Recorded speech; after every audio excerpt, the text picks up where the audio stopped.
As you can see here, flexible hose is hung up, so it's not touching anything. Oh, we've got baling twine around that fitting there. It's just around the clamp actually, and then we just tie it onto a tree. As simple as that. Alkathene will hook onto there and go up the top of the hill.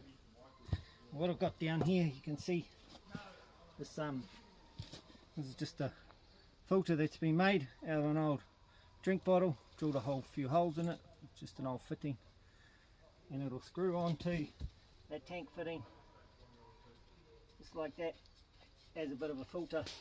Because what tends to happen here is lots of leaves fall off the trees and go into this trough, and we don't want big leaves going down and getting in our drive pipe. So that's a simple way to fix that.